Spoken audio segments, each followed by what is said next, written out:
राधे राधे। जिंदगी का सफर चैनल में आपका स्वागत है। 70 वर्षीय कमलेश जी 2 दिन के भूखे प्यासे इंतजार करते हुए काफी परेशान थे। कमलेश जी के आज सहन शक्ति से बाहर था। उन्होंने मन में ठान लिया, अब तो कुछ करना ही होगा। हाथ पर हाथ धरे बैठे रहेंगे तो इससे कुछ नहीं होगा। कमलेश जी घर से बाहर निकले, ऑटो पकड़ सीधे बहू के घर पर पहुंच गए। दरवाजा खटखटाया तो बहू का छोटा भाई सामने खड़ा हुआ। उसके भाई को देखकर पूछते हैं, मेरा बेटा संजय कहाँ है? 2 दिन पहले बहू को लेने आया था। बहू का छोटा भाई कहता है, अंकल जी, मेरी बहन और संजय जीजा जी कल सुबह ही यहाँ से निकल गए। उन्होंने कहा था कि मैं घर जा रहा हूँ। यह सुनकर तो कमलेश जी के पैरों तले जमीन सरक गई। क्या क्या कह रहे हो बेटा? लेकिन संजय और बहू अभी तक घर नहीं पहुंचे। जब कल सुबह निकले थे, उन्हें 2 घंटे में पहुंच जाना चाहिए, क्योंकि हम तो एक ही शहर में रहते हैं। नहीं अंकल, उन्होंने तो कहा था कि हम घर ही जा रहे हैं। अब तक बहू की माँ भी आ गई और कहने लगी, क्या हुआ समधी जी, क्यों इतना परेशान है? कमलेश जी ने कहा, बेटा और बहू घर नहीं पहुंची। आपका बेटा कह रहा है कि दीदी और जीजा जी कल ही निकल गए। तो बहू की माँ ने भी कहा, ठीक ही तो कह रहा है, कल ही मेरी बेटी और दामाद यहाँ से अपने घर के लिए निकल गए। चिंता के कारण कमलेश जी का हाथ पैर कांपने लगा। उनका दिमाग काम नहीं कर रहा था। मन में अजीब अजीब से ख्याल आने लगे। बुरी बुरी आशंकाएं मन को घेर लिया। यहाँ से निकले, ना जाने कहाँ चले गए, कहीं कुछ हो तो नहीं गया। फिर उन्होंने कहा, बेटा, कौन से रिक्शे वाले के साथ गए हैं? क्या तुम उस रिक्शे को पहचानते हो? बहू के भाई ने कहा, अंकल जी, रिक्शा को पहचानता तो नहीं हूँ, लेकिन हाँ, इधर से जिस साइड में गए हैं वहीं चलकर बात करते हैं, शायद किसी ने देखा हो। कमलेश जी बोले, बेटा मेरे साथ चलो और बस स्टैंड तक बताओ कि कौन से रिक्शा से गए हैं। कमलेश और बहू का भाई दोनों चल दिए। वह बस स्टैंड आए कि शायद रिक्शा से आकर कोई बस पकड़े हो, लेकिन वहां पर किसी ने उनके बारे में कुछ नहीं बताया। उन्होंने अपने बेटे और बहू के बारे में सब लोगों से पूछा कि कल इस टाइम पर ऐसे जोड़े को किसी ने देखा क्या? लेकिन सबने कह दिया, नहीं, हमने तो नहीं देखा। अब बहू का भाई तो वापिस आ गया और कमलेश जी का हाथ पैर घबराहट से कांप रहा था। अपने बेटे के लिए बेचैन हो रहे थे। उनकी जान निकलने को आ रही थी। वह वहां से घबराए हुए घर की तरफ चलने लगे। तभी उन्हें तभी उन्हें बहू की मौसी की भाभी दिख गई। कमलेश जी उन्हें पहचानते थे। वह उन्हें देख आवाज देने लगे, बहू बेटा रुको तो। वह पीछे देखी तो कमलेश जी थे। उन्हें देखकर वह रुक गई। बेटा, कल मेरा बेटा संजय और बहू घर के लिए निकले थे, लेकिन अभी तक नहीं पहुंचे। मैं बहुत परेशान हूँ। क्या तुम्हें पता है, किसी रिश्तेदारी में मेरी बहू रुक गई हो तो मुझे पता लगाकर बता देना, मेरी इतनी मदद कर देना। मैं बूढ़ा पिता काफी परेशान हूँ।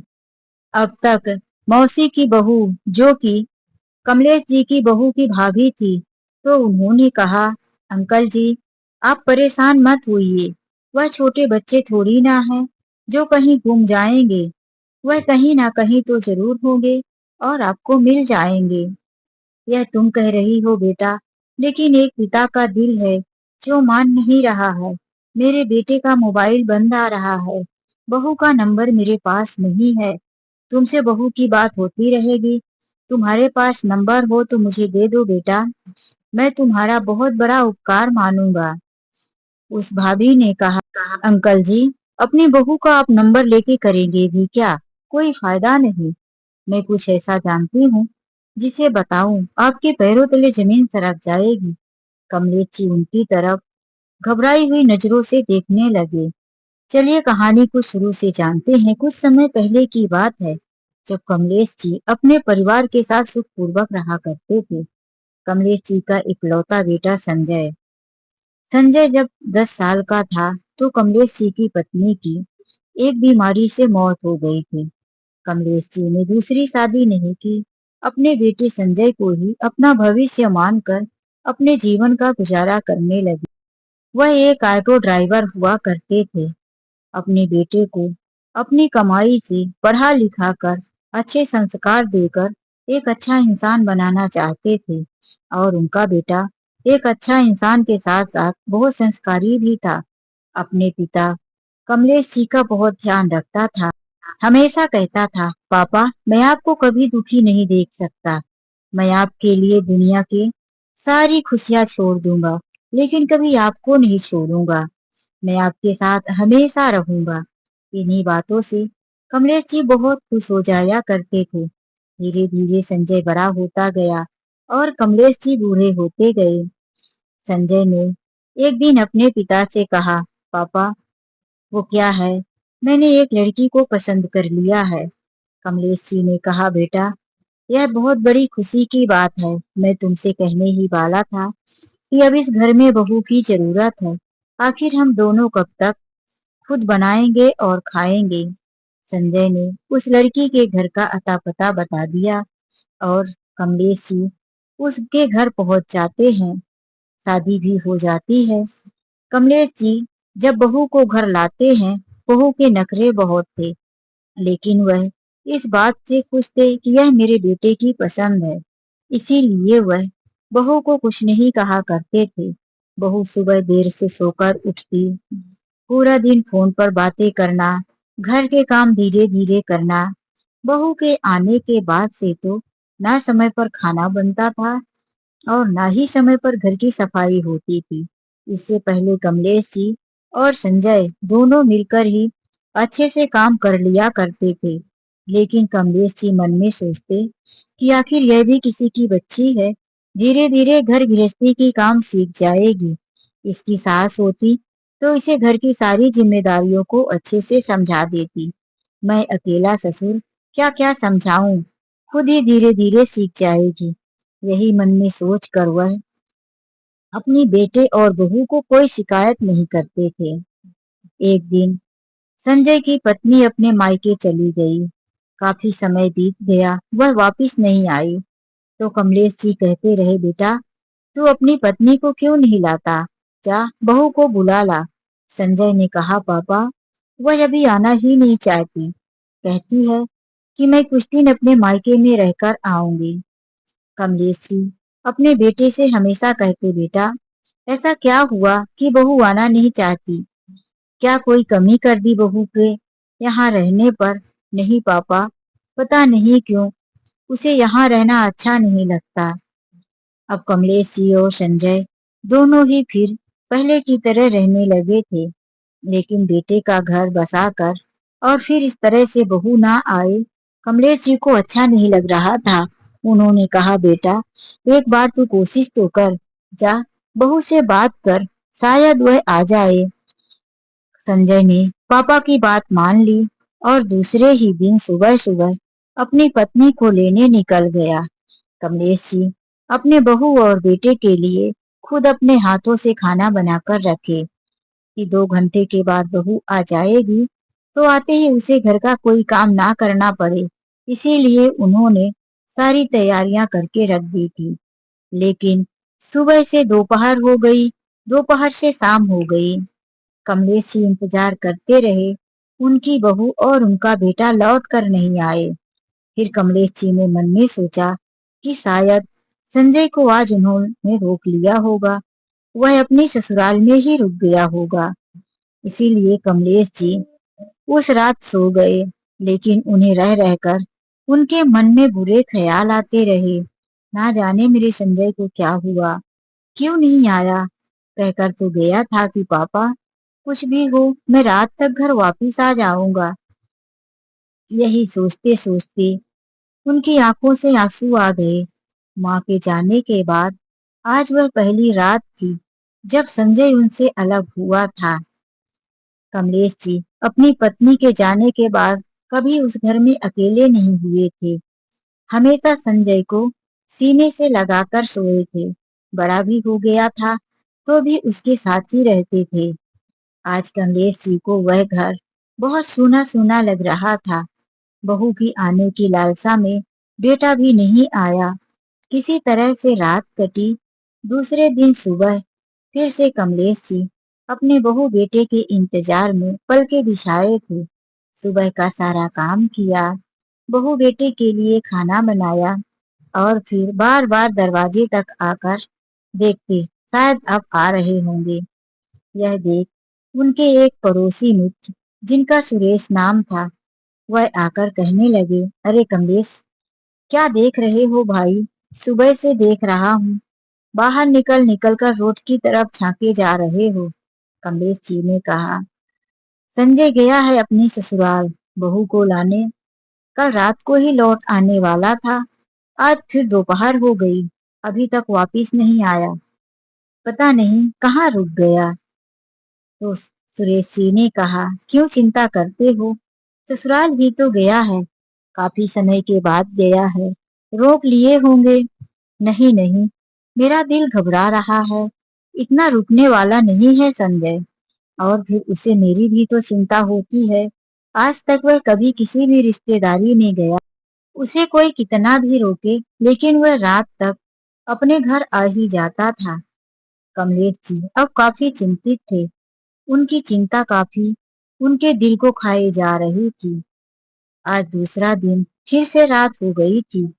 कमलेश जी को आज नींद नहीं आ रही थी।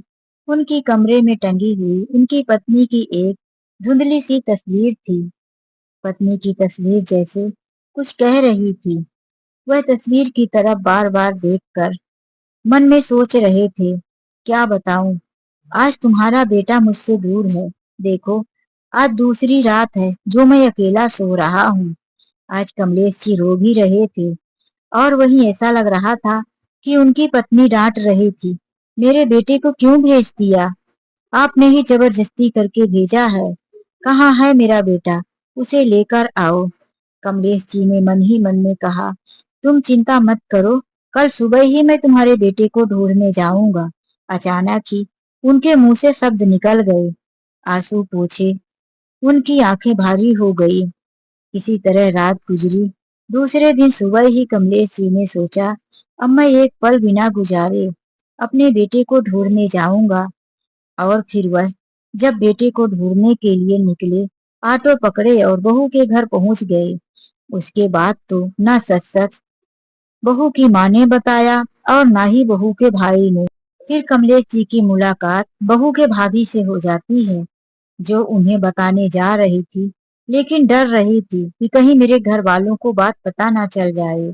कमलेश जी ने उनसे हाथ जोड़कर कहने लगे, बेटा, मुझसे डरो मत, सच सच बताओ, क्या बात है? मेरी बहू और मेरा बेटा कहाँ है? क्या हुआ उन्हें? अब भाभी कहने लगी, आप सुनिए, आपकी बहू और आपका बेटा यह शहर छोड़कर चले गए हैं। यह सुनकर तो उन्हें चक्कर सा आने लगा। शहर छोड़कर? लेकिन क्यों? ऐसा क्या हुआ था जो वह शहर छोड़कर चले गए? तो भाभी ने कहा, यह बात आपकी बहू के मायके वालों को अच्छी तरह से पता है, माँ और भाई सब जानते हैं। कमलेश जी ने कहा, फिर वह लोग मेरे साथ इस बस स्टैंड तक आकर पूछने का नाटक कर रहे थे। तो भाभी ने कहा, मेरे बारे में किसी से कुछ मत बताना कि मैंने आपको बताया है अंकल जी, वरना मेरी सास मुझे जीने नहीं देगी। सच्चाई यही है कि अब आपका बेटा है और आपकी बहू अपना अपना मोबाइल नंबर बंद करके और दोनों फरार हो गए हैं। यह सुनकर तो अब कमलेश जी का और भी शरीर कांपने लगा। उन्हें और भी ना जाने कैसी कैसी चिंताएं आने लगी। आखिर ऐसा क्या हुआ? मेरे बेटे ने ऐसा क्या कर दिया जो उसे शहर छोड़कर भागना पड़ा? वह वहां से लड़खड़ाते हुए कदमों से अपने घर की तरफ पहुंच गए। घर का दरवाजा बंद कर अकेले में बैठकर ना जाने कितने ख्यालों में डूब गए। आखिर ऐसा क्या हुआ होगा जो संजय को मोबाइल बंद करना पड़ा? वह घर के अंदर दीवार से सरक कर जमीन पर बैठे ही थे कि किसी ने दरवाजा ठोकना शुरू कर दिया।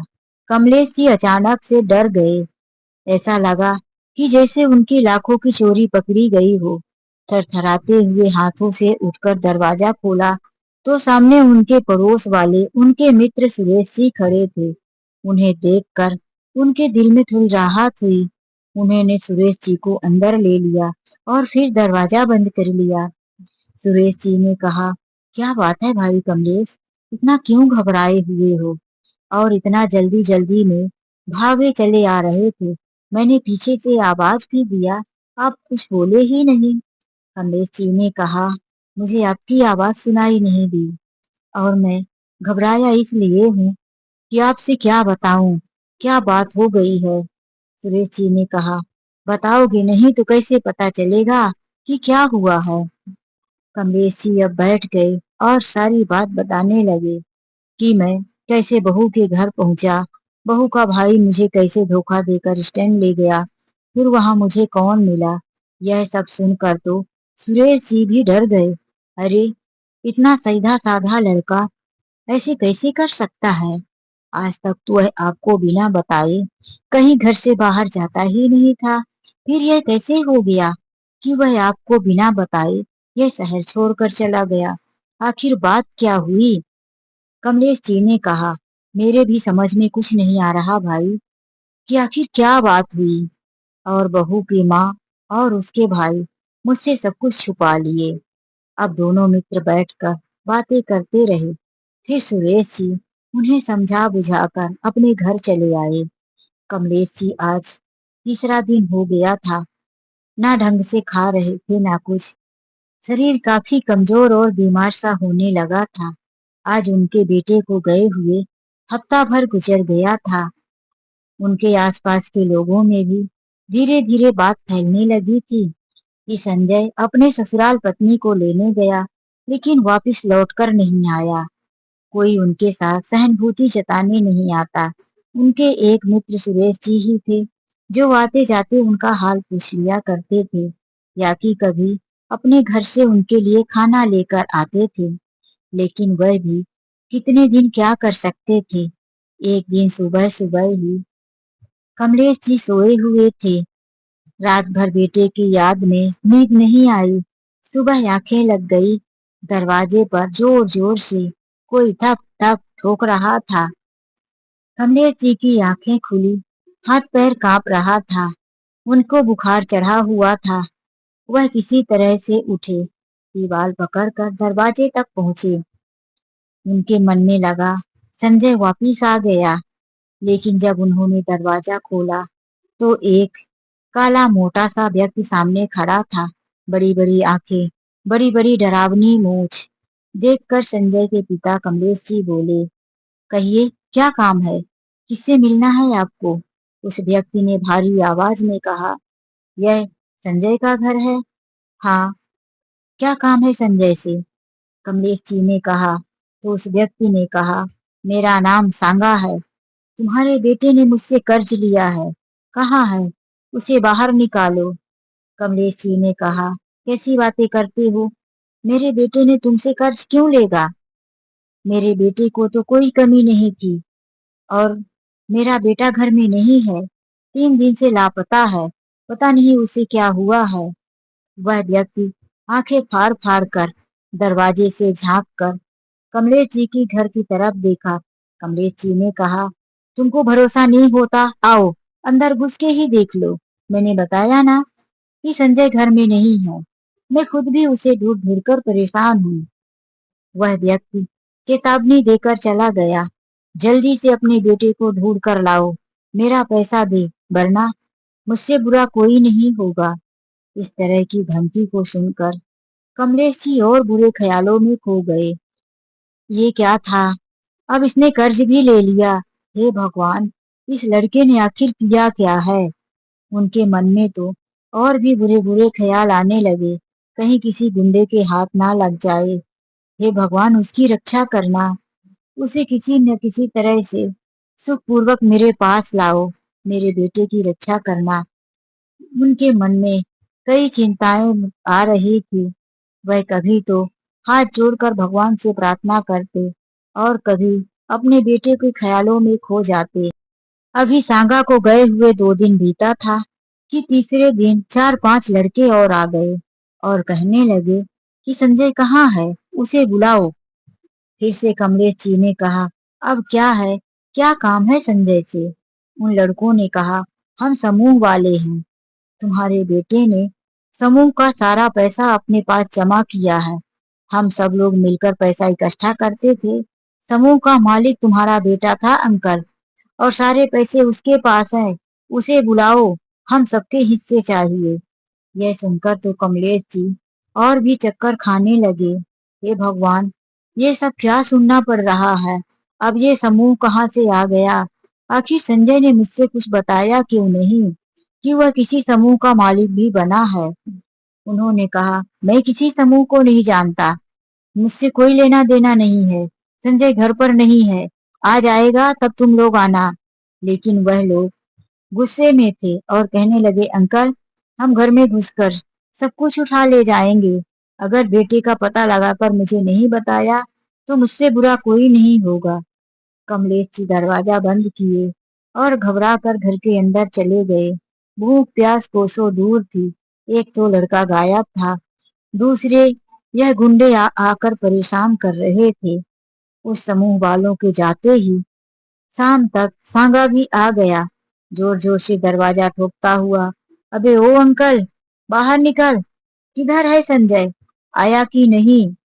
कमलेश जी ने कहा, क्या दादागिरी है, जब चाहे दौड़े चले आते हो। मैं बताया था ना कि संजय घर पर नहीं है। सांगा को गुस्सा आ गया। अबे बुड्ढे, मुझसे चालाकी। उसने हाथ आगे बढ़ाकर कमलेश जी का कॉलर पकड़ना ही चाहा कि किसी ने आकर कमलेश जी को पीछे धक्का दे दिया और आकर कहने लगा, यह क्या दादागिरी है? कमलेश जी ने देखा कि उनके दोस्त सुरेश का बेटा वह बीच में आ गया था। वह ऊंची आवाज में कहने लगा, यह क्या, इतने बड़े बुजुर्ग का कॉलर पकड़ रहे हो, बुजुर्ग को मार रहे हो और खुद को गुंडा कहते हो। रुको, मैं अभी पुलिस को फोन करता हूँ। अब तक मोहल्ले के कई लोग वहां पर जमा हो चुके थे। सब एक दूसरे की तरफ देखकर बातें करने लगे थे। माहौल बिगड़ता हुआ देखकर सांगा ने कहा, यहाँ झगड़ा करने नहीं आया, मैं तो अपना पैसा लेने आया था, लेकिन ये अंकल सच बता ही नहीं रहे।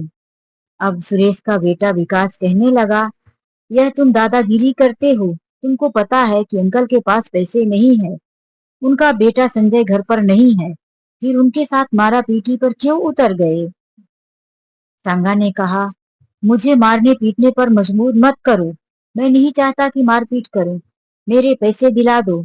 बड़े आए इनके हमदर्द, तुम ही लाकर पैसे दे दो। अब गुस्से में आकर विकास ने बोला, कितने पैसे हैं? सांगा ने कहा, पूरे 1.5 लाख रुपए। 1.5 लाख रुपए सुनकर विकास सहमसा गया। फिर भी उसने हिम्मत बढ़ाकर कहा, हाँ हाँ, जब संजय आएगा तो पैसे मिल जाएंगे, अभी यहाँ से जाओ।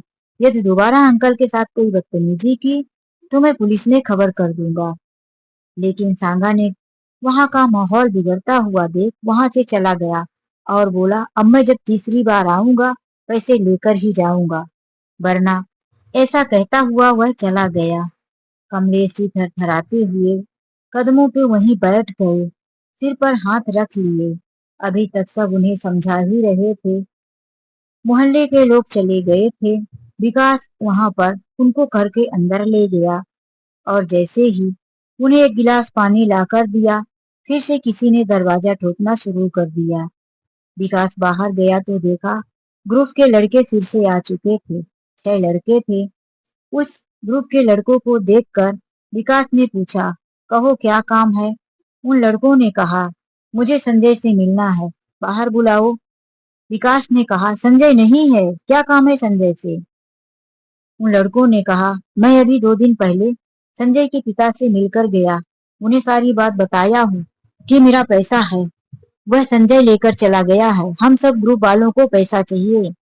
वह लोग विकास को साइड में करते हुए अंदर की तरफ आ गए, जहां कमलेश जी बैठे हुए पानी पी रहे थे।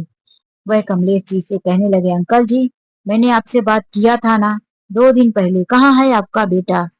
कमलेश जी कहने लगे, अब तो घर में घुस ही गए हो तो ढूंढ लो कहाँ है, मैंने बताया ना कि नहीं है। विकास ने पूछा, तुम लोगों का कितना पैसा है?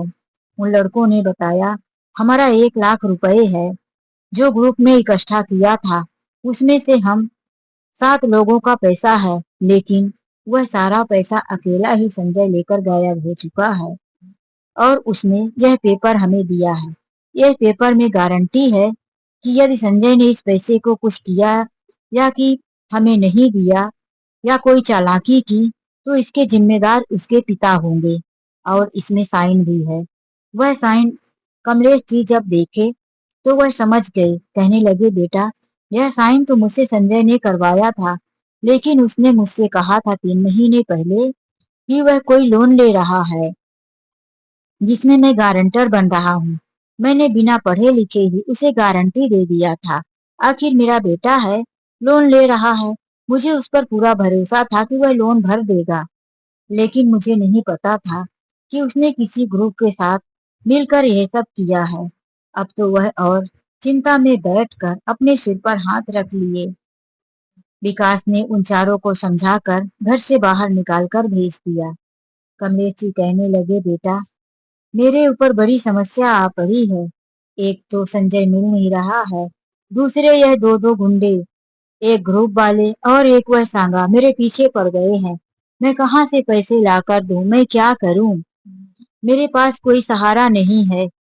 फिर अचानक से वह छत की तरफ देखने लगे। उनके दिमाग में एक ख्याल आया, क्यों न मैं इस घर को गिरवी रख दूं और इसी से पैसे लाकर अपने बेटे का कर्ज चुका दूं। उन्होंने कहा, विकास, मेरी मदद कर दे बेटा, मेरे घर के पेपर ले और मेरे साथ गांव के मुखिया के पास चल। मैं इस घर को गिरवी रखकर पैसे चुकाना चाहता हूँ। विकास ने कहा, अंकल जी, थोड़ा और सोच समझ लो, इतना जल्दबाजी मत करो, संजय शायद जल्दी ही वापिस आ जाए।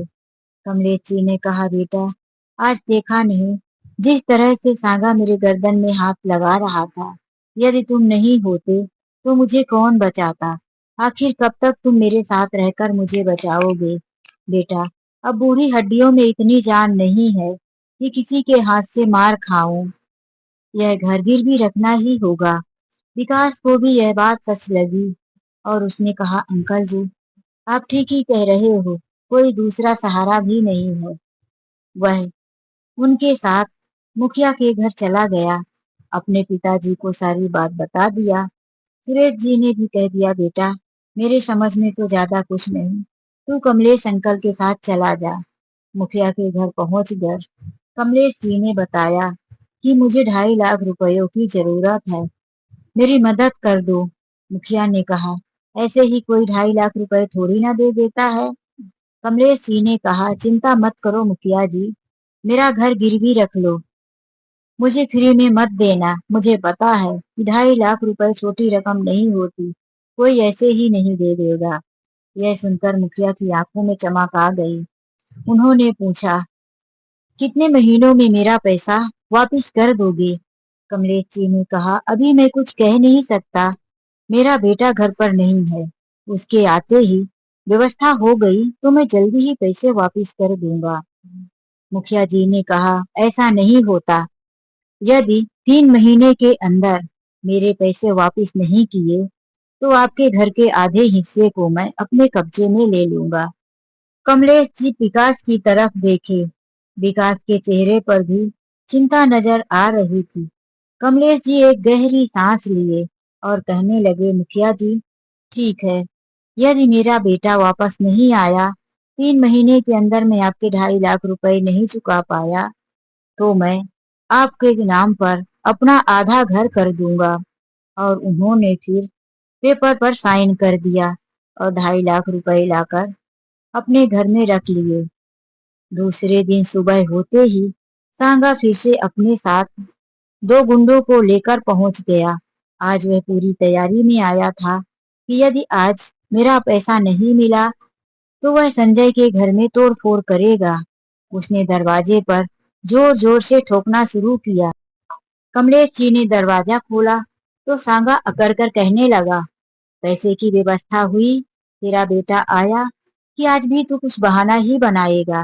देख बुढ़ऊ, मैं बोले दे रहा हूँ, आज मैं तेरे घर का सारा सामान उठाकर ले जाऊंगा। मेरे पैसे नहीं मिले तो आज तेरी खैर नहीं। कमलेश जी ने कहा, जरा ठहर, मैं अभी तेरे पैसे दे देता हूँ। यह कहकर वह आवाज लगाने लगे, विकास बेटा, जरा मेरे घर तो आना। कमलेश जी की आवाज सुनकर विकास कमलेश जी के घर आ जाता है। कमलेश जी उसे अंदर ले जाकर कहते हैं, बेटा, ये 1.5 लाख रुपए, इसमें से तू उसे दे दे और 1 लाख रुपए अलग कर दे। 1 लाख वह ग्रुप वालों को देना होगा। सारा पैसा गिनकर विकास दो भागों में कर देता है और 1.5 लाख रुपए एक लिफाफे में रख बाहर आकर सांगा के हाथ में पकड़ा देता है और कहता है, यह पैसे अपने गिन लो और दोबारा कभी इधर नजर उठाकर भी मत देखना। सांगा कहता है, अबे तू जा, मुझे तेरे जैसे लोगों की तरफ देखने की जरूरत ही नहीं। मेरा धंधे में बहुत पक्का वसूल है।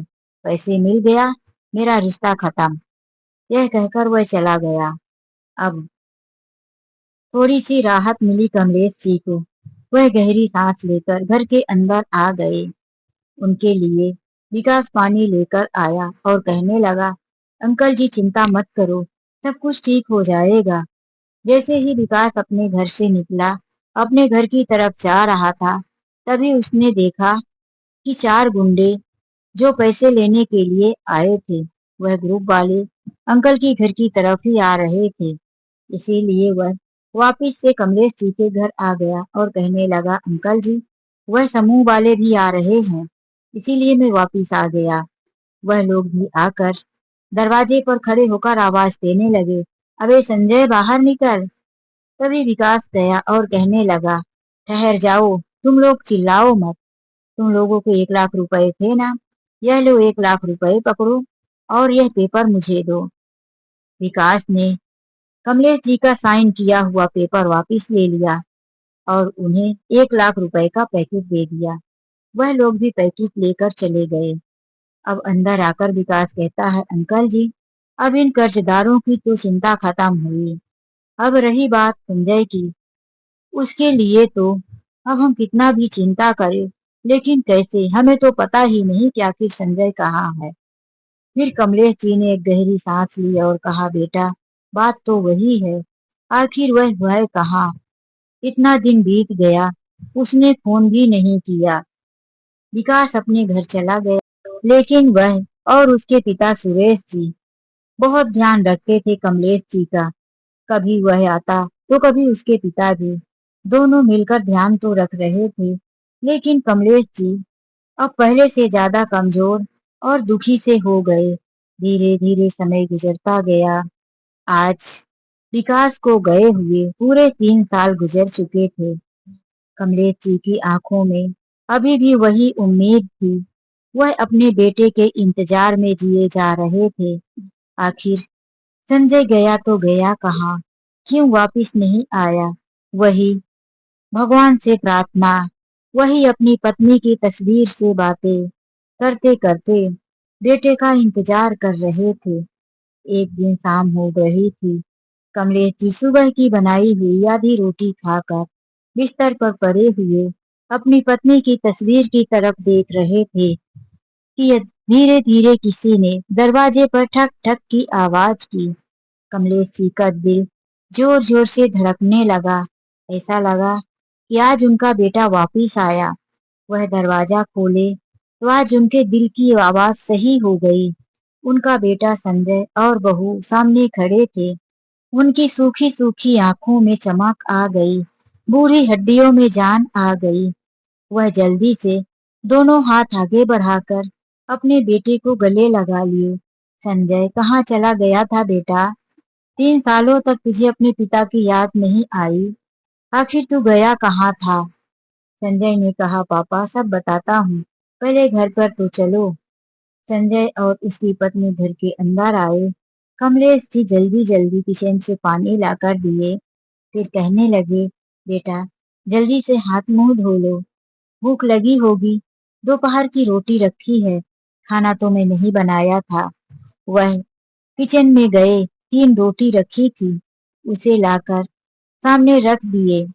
संजय की पत्नी रोटी देख इधर उधर देखने लगी, फिर कहने लगी, पापा आप बड़े मुसीबत में जी रहे थे, कैसे खाते रहे होंगे यह सूखी रोटी।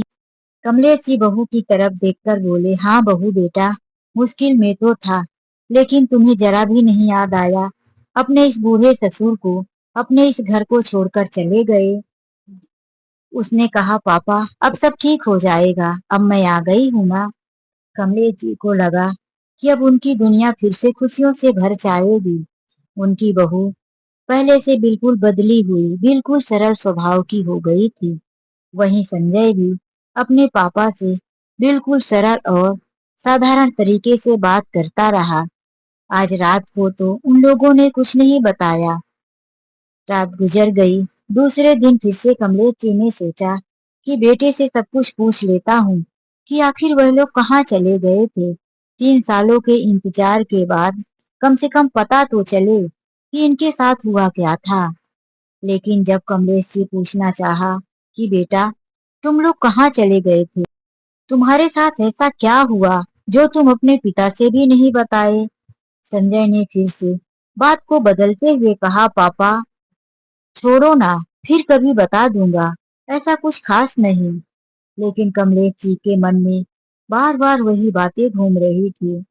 अब बहू किचन में खाना बनाने चली गई और फिर इसी तरह से साधारण तरीके से पूरा हफ्ता गुजर गया था। एक दिन फिर से कमलेश जी ने उसी बात को लेकर बात छेड़ दी, बेटा तुमने कुछ बताया नहीं। कमलेश जी का बेटा संजय कहने लगा, पापा आपसे मैं जो कहना चाहता हूँ वह सुनिए, मुझे इस घर में हिस्सा चाहिए, इसीलिए हम लोग आए हैं। यह सुनकर तो कमलेश जी आश्चर्य में पड़ गए। क्या, कैसा हिस्सा बेटा?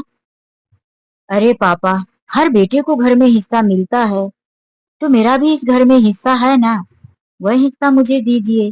मैंने सुना है कि आपने घर के आधे हिस्से को बेच दिया, तो उसका पैसा कहाँ है, वह मुझे दीजिए। यह सुनकर कमलेश जी का शरीर तो मानो करंट से टसे हो गया हो, पूरे शरीर में झुनझुनाहट, कानों पर भरोसा ही नहीं कि यह मेरा बेटा क्या कह रहा है। वह वहीं बैठ गए और कहने लगे, तू क्या कह रहा है, घर मैंने अपनी खुशी से बेचा है। अरे तेरे कर्जदार आते थे, जिसने तुझे यह बताया कि मैंने घर बेच दिया, उसने तुझसे और मुसीबतें नहीं बताई कि किस मुश्किल में आकर मैंने घर बेचा। संजय ने कहा, पापा वह सब मुझे नहीं पता, मैंने नहीं किया कुछ और ना ही मैं जानता हूँ। मुझे घर में हिस्सा चाहिए और वह मैं लेकर ही रहूंगा। अब संजय की पत्नी ने भी कहा, ठीक ही तो कह रहे हैं, क्या आप अपने बहू बेटा को हिस्सा नहीं देंगे? अब संजय की बातें सुनकर कमलेश जी की बूढ़ी हड्डियों में एक अलग सा ही तेजपन आ गया था। वह गिड़गिड़ा कर खड़े हुए और बोले, मेरे घर में तेरा कोई हिस्सा नहीं है, निकल जा मेरे घर से। तू हिस्सा लेने आया है इतने सालों के बाद? हाँ क्यों नहीं, हिस्सा तो मुझे चाहिए ही। संजय भी बात पर अड़ गया, लेकिन कमलेश जी अब बड़े ही क्रोधित हो गए थे। वह साफ साफ मना कर दिए कि तेरा इस घर में कुछ नहीं है। आज तो संजय चुप हो गए, लेकिन कमलेश जी चुप रहकर भी उनके मन में तूफान मचा हुआ था। 3 सालों के गहरे इंतजार के बाद बेटे ने यह सिला दिया है। 3 सालों तक इसी बेटे का इंतजार करता रहा, गुंडों से बचने के लिए, इसका कर्ज चुकाने के लिए गिरवी रखा हुआ घर बेचना पड़ा, ताकि यह गुंडे कभी मेरे संजय को परेशान ना करे। यदि कहीं संजय मिल गया और पैसे ना रहे, तो वह गुंडे ना जाने इसके साथ क्या करेंगे। कमलेश जी अपनी बेटी के बारे में यह सब सोचकर आज मौन थे। सुबह से वह अभी कुछ खाए नहीं थे।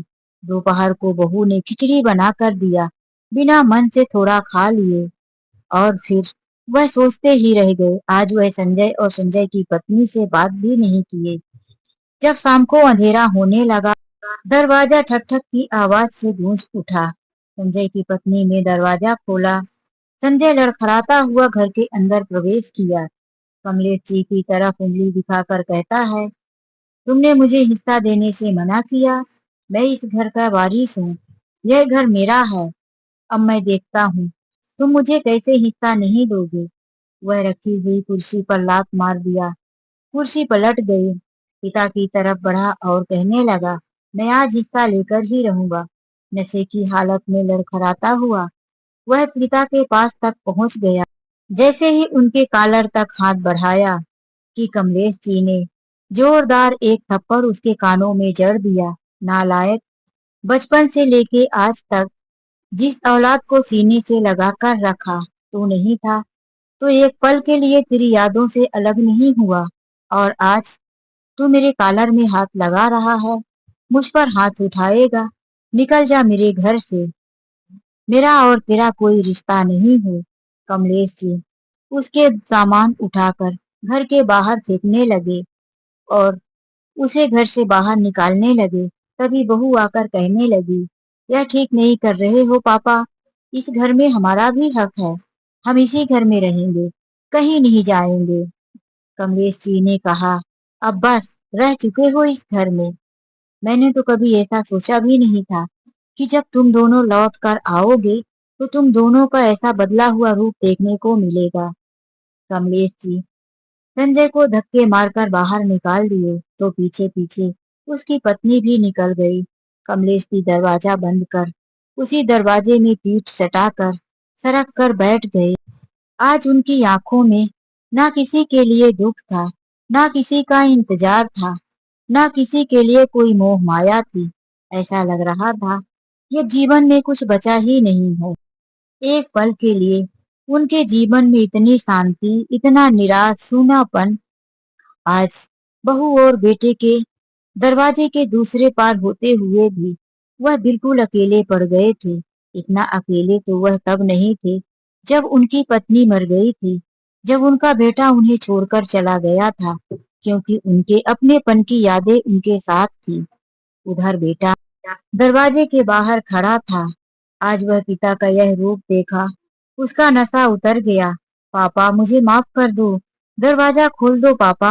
अब जो गलती हो गई है दोबारा नहीं होगी। पापा मुझसे भूल हो गई। बहू भी माफी मांग रही थी, लेकिन कमलेश जी दरवाजा नहीं खोले। आस पड़ोस के लोग भी यह तमाशा देख रहे थे, लेकिन कमलेश जी ने दृढ़ निश्चय कर लिया था कि अब मैं अपने जीते जी इस नालायक बेटे को इस घर के अंदर कदम नहीं रखने दूंगा। और वह दरवाजा नहीं खोले। तो दोस्तों, आप लोग इस कहानी को अंत तक सुने, आप लोगों का दिल से धन्यवाद। क्या कमलेश जी को अपने बेटे और बहू को माफ करके दरवाजा खोल देना चाहिए, या उन्होंने जो कुछ किया सही किया? अपने अनमोल विचार कमेंट बॉक्स में जरूर बताएं। चलिए मिलते हैं ऐसी एक नई कहानी के साथ। जिंदगी के सफर चैनल में यदि पहली बार आए हैं तो चैनल को सब्सक्राइब करना मत भूलिए और वीडियो को लाइक करना। राधे राधे, जय श्री कृष्णा।